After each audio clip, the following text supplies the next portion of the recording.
Scheme అంతా మాదైనా కొద్దిగా కొన్ని అనుమానాలు ఉంటుంటాయి. కొంచెం ఎవరిని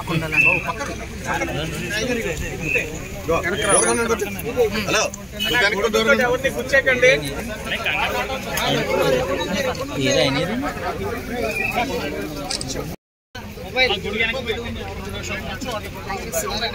ఏదమ్మా సిజర్స్ ఏవి?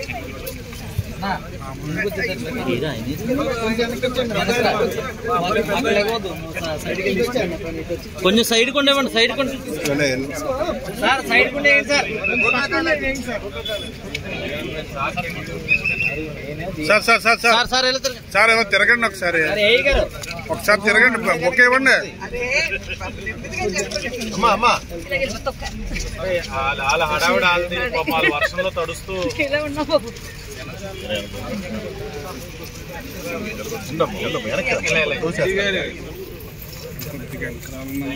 వద్దాం. గుడిగా తెచ్చేస్తుంది.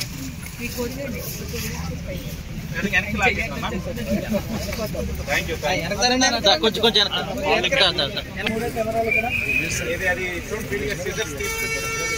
కెమెరా బ్యాక్ తీసుకో.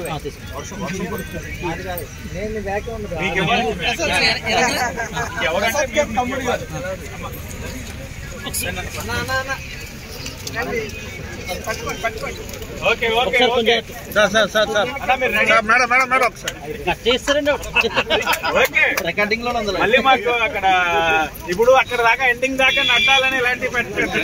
కార్ల మీద నడుస్తాం.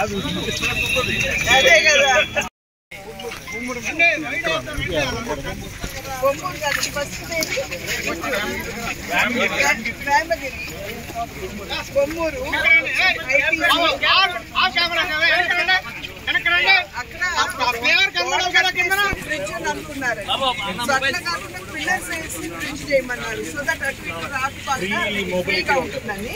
సో ఆ డిజైన్ కట్టి దాని మీద బ్రిడ్జ్ చేస్తున్నటువంటి సందర్భంలో కేంద్ర మంత్రి గడ్కరీ గారు అలా కాదు స్తంభాలతోటి, ఎందుకంటే ప్రజలు అటు ఇటు రాకపోకలు వారికి ఇబ్బంది లేకుండా ఉండాలి అని చెప్పినటువంటి సందర్భంలో కొంచెం డిజైన్ మార్క్ కోసం చూస్తున్నాము. అది వెంటనే అయిపోతుంది. అయిపోయిన వెంటనే ఈ 4-5 బ్రిడ్జిలు కూడా ఈ నేషనల్ హైవే మీద చేసేటువంటి అవకాశం ఉంది. గడ్కరీ గారికి ప్రధానంగా నేను ధన్యవాదాలు తెలియజేస్తున్నాను. ఎందుకంటే వారు వెంటనే స్పందిస్తూ ఎప్పటికప్పుడు ఆంధ్ర రాష్ట్రానికి కావాల్సినటువంటి రోడ్ల సౌకర్యం కావచ్చు, వీటి మీదకి దృష్టి సారిస్తూ వారు అన్ని విధాలా కూడా రాష్ట్రానికి తన సహకారాన్ని అందిస్తున్నటువంటి సందర్భంలో వారికి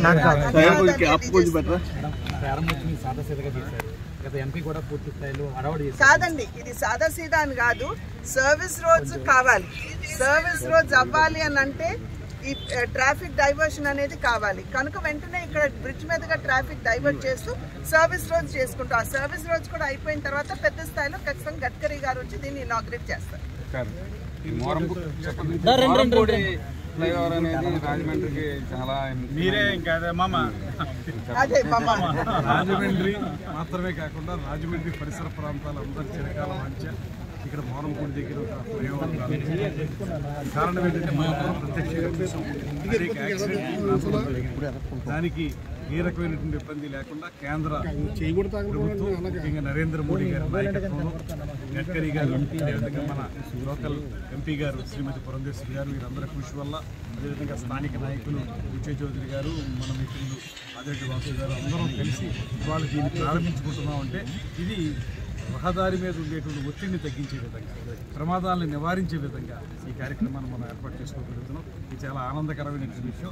ఇదే విధంగా ఇంకెక్కడైతే ఎక్కువ ప్రమాదాలకి ఎక్కువగా ఉండేటువంటి పరిస్థితులు ఉన్నాయో అక్కడ కూడా ఇలాంటి ఫ్లైఓవర్లు వేసి తద్వారా మనం ప్రజల మాన ప్రాణ రక్షణ అన్నీ కల్పించే విధంగా మనం చూడాల్సిన బాధ్యత.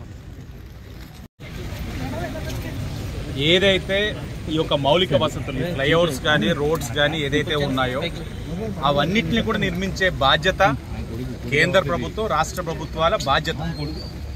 దీంట్లో ప్రజాప్రతినిధి యొక్క పాత్ర వాటిని పర్యవేక్షించి కేంద్రంతో రాష్ట్రంలోని ఏదైతే ఉన్నాయో వాటిని అనుసంధానంగా ముందుకు తీసుకెళ్దాం. ఒకటే చెప్తా ఉన్నాం రాజమండ్రి ప్రజలకి, ఈరోజు మారుపూడి ఫ్లైఓవర్ని ఓపెన్ చేసుకుంటా ఉన్నాం. ఏ విధంగా జరిగింది? గత 5 సంవత్సరాలు ఒక ఇటుకి పడిన ఒక కాంక్రీట్ వర్క్ జరిగినా, ఒక పిల్లర్ పెట్టినా ఏ విధంగా జరిగింది. మేము ఆర్భటాలకి దూరంగా, పబ్లిసిటీకి దూరంగా ప్రజలకి ఏది మేలు జరుగుతుందో ఆ కార్యక్రమాలు చేసుకుంటూ వెళ్తా ఉన్నాం. దాంట్లో భాగంగానే ఫ్లైఓవర్ అనాలోచనతో, అవగాహన రహిత్యంతో ఏదైతే 4 ఫ్లైఓవర్లు గత 5 సంవత్సరాలు కోల్పోయి ఉన్నామో ఈ రాజమండ్రి పార్లమెంట్ కానీ, ఈ చుట్టుపక్కల ప్రజలు కానీ, అవన్నీ కూడా గౌరవ ఎంపీ గారు పురంధేశ్వరి గారు వాటిని ఫాలో చేస్తారు. ఈ సందర్భంగా రాజమండ్రి ప్రజలుగా మేము ప్రధానమంత్రి నరేంద్ర మోడీ గారికి, అలాగే ఈ శాఖకు సంబంధించిన మంత్రి నితిన్ గడ్కరీ గారికి, గౌరవ పార్లమెంట్ సభ్యురాలు పురంధేశ్వరి గారికి, అలాగే భవిష్యత్తులో ఇవన్నీ కూడా అవడానికి సహకరించవలసిందిగా గౌరవ ముఖ్యమంత్రి నారా చంద్రబాబు నాయుడు గారికి, ఉప ముఖ్యమంత్రి పవన్ కళ్యాణ్ గారికి వేడుకుంటా ఉన్నాం. వాళ్ళందరూ కూడా చేస్తారని కూడా ఆశిస్తా ఉన్నాం. గతంలోనే మురళీమోహన్ గారు ఎంపీగా ఉన్నప్పుడే 14-19 మధ్యన శాంక్షన్ ప్రాజెక్టు మొత్తం కూడా వేమిగడ్డ దగ్గర నుంచి దివాన్ చెరువు దగ్గర 5 బ్రిడ్జిలు శాంక్షన్ అయినాయి. కానీ గత పాలకులు, వైఎస్ఆర్ పార్టీ పాలకులు, ఎంపీ గారి యొక్క అసమర్థ విధానాల వల్ల మొత్తం క్యాన్సిల్ అయిపోయింది. మరలా ఇది కొత్తగా శాంక్షన్ చేసుకొని రావాల్సిన పరిస్థితి వచ్చిందంటే కారణం ఒక ఔటర్ రింగ్ రోడ్ పంకతోటి దీన్ని ఆపేశారు. ఈ లోపల అనేక మంది మరణించారు. దీన్ని మేము కూడా డిమాండ్ చేయండి. దివాన్ చెరువు దగ్గర నుంచి మొత్తం కూడా సర్వీస్ రోడ్లు, పొట్టిలంక దాకా కూడా సర్వీస్ రోడ్లు ఉంటాయి బోత్ సైడ్. ఎందుకంటే నగరం అంతా విస్తృతంగా పెరుగుతోంది ఈ ప్రాంతంలో. ఇక్కడ కొత్తగా ట్రాఫిక్ జామ్ జరుగుతుంది. అలాగే ఓరపూడి జంక్షన్ విగ్రహాలన్నీ